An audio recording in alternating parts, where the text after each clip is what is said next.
Hello, and thank you for tuning into the channel. If this is your first time here, welcome. My name is Angela, and I am a trauma-informed self-development specialist, and I coach you through the process of transformation from the person you came to be as a result of the things that's happened to you to the person you were created to be. I teach you how to apply biblical and personal development principles to help you achieve inside-out success in life, ministry, and business. You're listening to the 1 Year Through the Bible series. Reading and understanding the Bible from Genesis to Revelation will give you a contextual overview of the whole counsel of God, as mentioned in Acts 20, verse 27. I'll be reading from the New King James if you'd like to read along. Today's Old Testament reading begins in Ezekiel chapter 13, verse 1 through chapter 14, verse 23. And the word of the Lord came to me, saying, Son of man, prophesy against the prophets of Israel who prophesy, and say to those who prophesy out of their own heart, Hear the word of the Lord. Thus says the Lord God, Woe to the foolish prophets who follow their own spirit and have seen nothing. O Israel, your prophets are like foxes in the deserts. You have not gone up into the gaps to build a wall for the house of Israel to stand in battle on the day of the Lord. They have envisioned futility and false divination, saying, Thus says the Lord. But the Lord has not sent them, yet they hope that the word may be confirmed.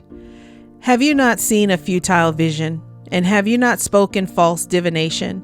You say, The Lord says, but I have not spoken. Therefore, thus says the Lord God, because you have spoken nonsense and envisioned lies, therefore I am indeed against you, says the Lord God. My hand will be against the prophets who envision futility and who divine lies. They shall not be in the assembly of my people, nor be written in the record of the house of Israel, nor shall they enter into the land of Israel. Then you shall know that I am the Lord God. Because they have seduced my people, saying, Peace, when there is no peace, and one builds a wall, and they plaster it with untempered mortar. Say to those who plaster it with untempered mortar that it will fall. There will be flooding rain, and you, O great hailstones, shall fall, and a stormy wind shall tear it down. Surely when the wall has fallen, will it not be said to you, Where is the mortar with which you plastered it? Therefore, thus says the Lord God, I will cause a stormy wind to break forth in my fury, and there shall be a flooding rain in my anger, and great hailstones in fury to consume it. So I will break down the wall you have plastered with untempered mortar, and bring it down to the ground, so that its foundation will be uncovered. It will fall, and you shall be consumed in the midst of it. Then you shall know that I am the Lord. Thus will I accomplish my wrath on the wall and on those who have plastered it with untempered mortar. And I will say to you, The wall is no more, nor those who plastered it. That is, the prophets of Israel who prophesy concerning Jerusalem and who see visions of peace for her when there is no peace, says the Lord God. Likewise, Son of man, set your face against the daughters of your people who prophesy out of their own heart. Prophesy against them and say, Thus says the Lord God, Woe to the women who sew magic charms on their sleeves and make veils for the heads of people of every height to hunt souls. Will you hunt the souls of my people and keep yourselves alive? And you will profane me among my people for handfuls of barley and for pieces of bread, killing people who should not die and keeping people alive who should not live, by your lying to my people who listen to lies. Therefore, thus says the Lord God, Behold, I am against your magic charms by which you hunt souls there like birds. I will tear them from your arms and let the souls go, the souls you hunt like birds. I will also tear off your veils and deliver my people out of your hand, and they shall no longer be as prey in your hand. Then you shall know that I am the Lord. Because with lies you have made the heart of the righteous sad, whom I have not made sad, and you have strengthened the hands of the wicked, so that he does not turn from his wicked way to save his life. Therefore, you shall no longer envision futility, nor practice divination, for I will deliver my people out of your hand, and you shall know that I am the Lord. Now some of the elders of Israel came to me and sat before me, and the word of the Lord came to me, saying, Son of man, these men have set up their idols in their hearts, and put before them that which causes them to stumble into iniquity. Should I let myself be inquired of at all by them? Therefore speak to them and say to them, Thus says the Lord God, every one of the house of Israel who sets up his idols in his heart and puts before him what causes him to stumble into iniquity, and then comes to the prophet, I, the Lord, will answer him who comes, according to the multitude of his idols, that I may seize the house of Israel by their heart, because they are all estranged from me by their idols.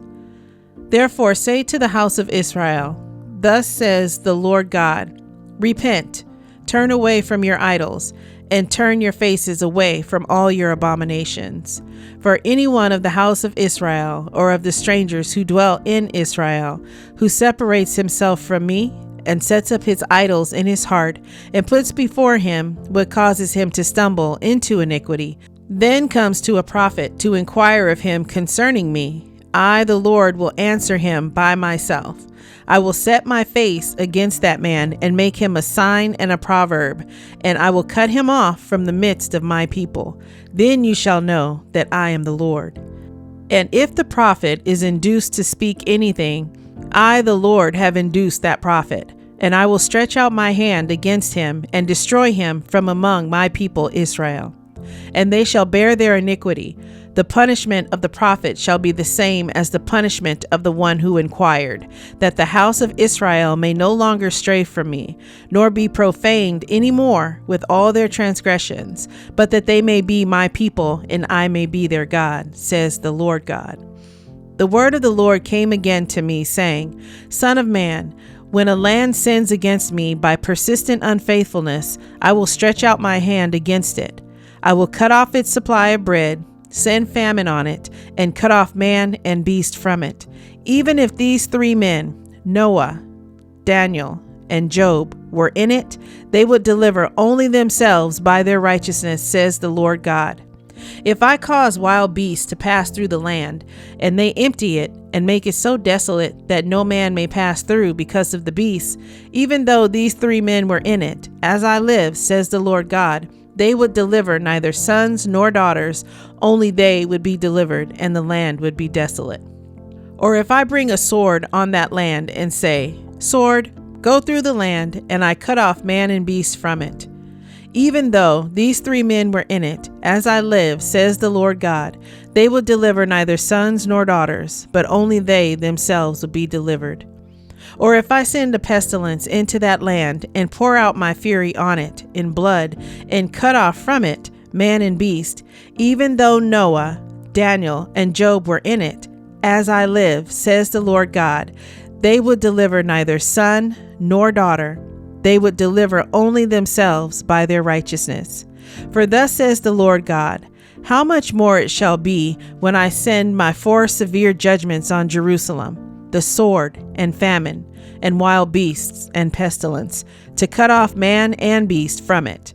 Yet behold, there shall be left in it a remnant who will be brought out, both sons and daughters. Surely they will come out to you, and you will see their ways and their doings. Then you will be comforted concerning the disaster that I have brought upon Jerusalem, all that I have brought upon it. And they will comfort you when you see their ways and their doings, and you shall know that I have done nothing without cause that I have done in it, says the Lord God.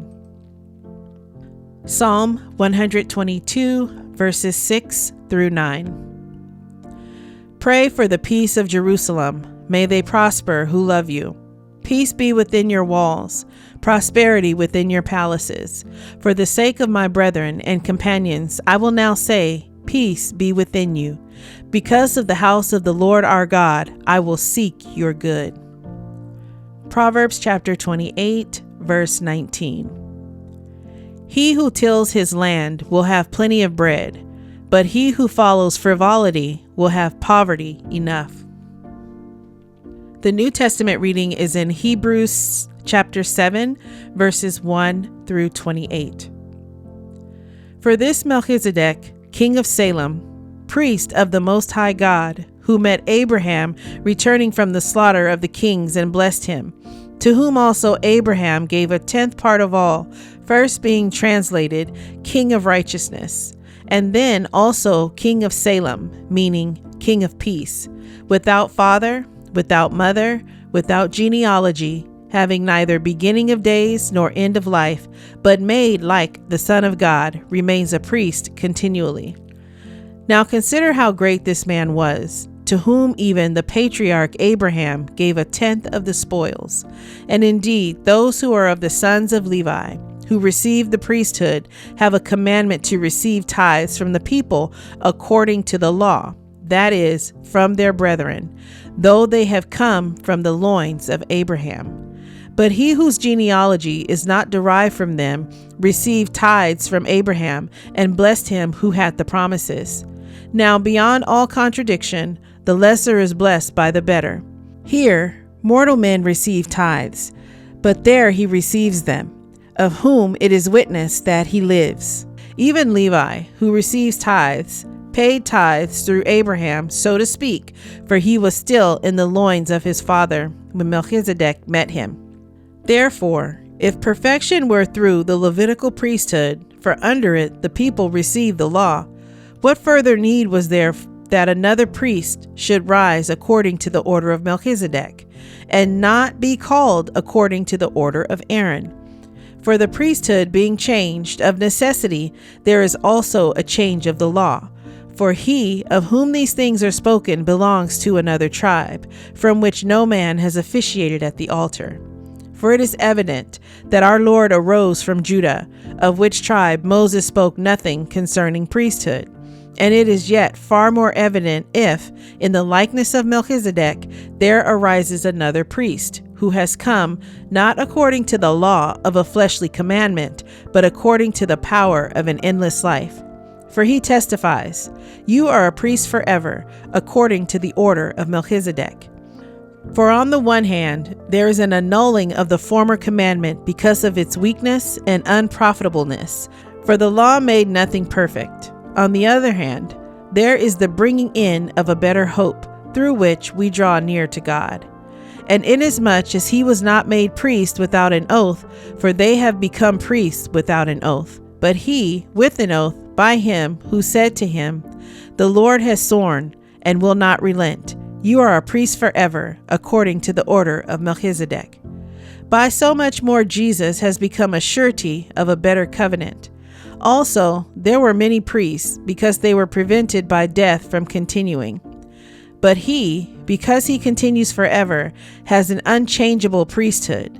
Therefore, he is also able to save to the uttermost those who come to God through him, since he always lives to make intercession for them. For such a high priest was fitting for us, who is holy, harmless, undefiled, separate from sinners, and has become higher than the heavens, who does not need daily, as those high priests, to offer up sacrifices, first for his own sins and then for the people's. For this he did once for all when he offered up himself. For the law appoints as high priests men who have weakness, but the word of the oath, which came after the law, appoints the Son who has been perfected forever. I hope you're enjoying your daily walk through the Word. Please leave a comment and let me know what stood out to you in today's reading. Subscribe to the channel and hit the notification bell. Thank you, Lord, for providing your word to us today. May it reach deep into the heart of your chosen children who were set apart before the foundation of the world, that they may be renewed in the spirit of their mind. I give all praise and honor to the Most High Yah, Elohim, through your Son Yeshua, Messiah. Amen.